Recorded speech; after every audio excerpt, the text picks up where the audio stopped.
Subscribe to our YouTube channel and press the bell icon to get the latest updates. Hanuman ji को शिवावतार या रुद्रावतार भी माना जाता है। रुद्र आंधी तूफान के अधिष्ठाता देवता भी हैं और देवराज इंद्र के साथी भी। विष्णु पुराण के अनुसार रुद्रों का उद्भव ब्रह्मा जी की भ्रुकुटी से हुआ था। हनुमान जी वायुदेव और मारुति नामक रुद्र के पुत्र थे।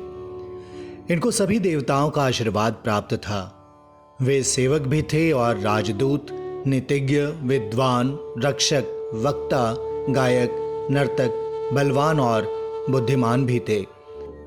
शास्त्रीय संगीत के 3 आचार्यों में से एक हनुमान जी भी थे। अन्य 2 थे शार्दुल और कहाल। संगीत पारिजात हनुमान जी के संगीत सिद्धांत पर आधारित है। प्रभु श्री राम के जीवन पर अनेकों रामायण लिखी गई हैं, जिनमें प्रमुख है वाल्मीकि रामायण, श्री रामचरितमानस, कबंद रामायण, अद्भुत रामायण और आनंद रामायण। लेकिन क्या आप जानते हैं कि प्रभु श्री राम को समर्पित एक रामायण स्वयं भक्त शिरोमणि हनुमान जी ने लिखी थी, जो कि हनुमद रामायण के नाम से जानी जाती है। इसे ही प्रथम रामायण होने का गौरव प्राप्त है, लेकिन स्वयं हनुमान जी ने ही अपनी उस रामायण को समुद्र में फेंक दिया था।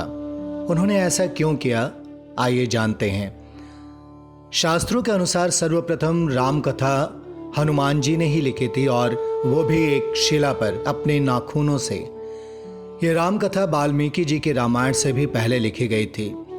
यह घटना तब की है जब भगवान श्री राम रावण पर विजय प्राप्त करने के बाद अयोध्या में राज करने लग जाते हैं और श्री हनुमान जी हिमालय पर चले जाते हैं।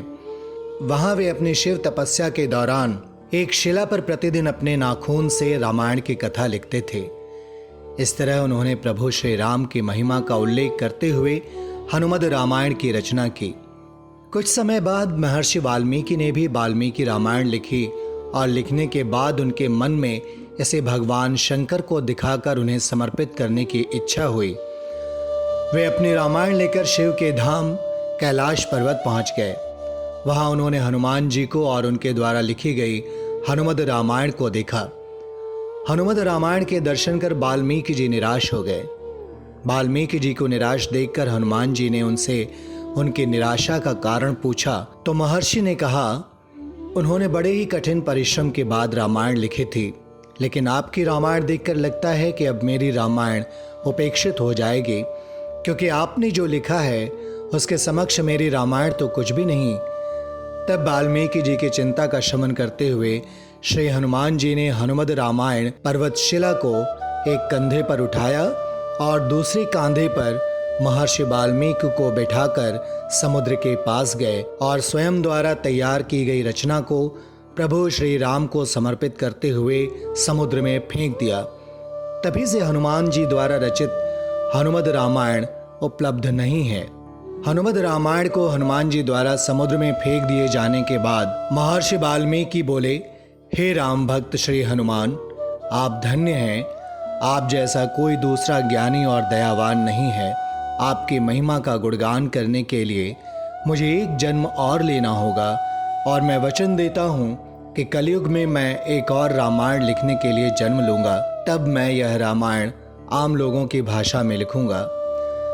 माना जाता है कि रामचरितमानस के रचयिता गोस्वामी तुलसीदास कोई और नहीं बल्कि महर्षि वाल्मीकि का ही दूसरा जन्म था। तुलसीदास जी अपनी रामचरितमानस लिखने के पूर्व हनुमान चालीसा लिखकर हनुमान जी का गुणगान करते हैं, और हनुमान जी की प्रेरणा से ही वो फिर रामचरितमानस लिखते हैं। Subscribe to our YouTube channel and press the bell icon to get the latest updates.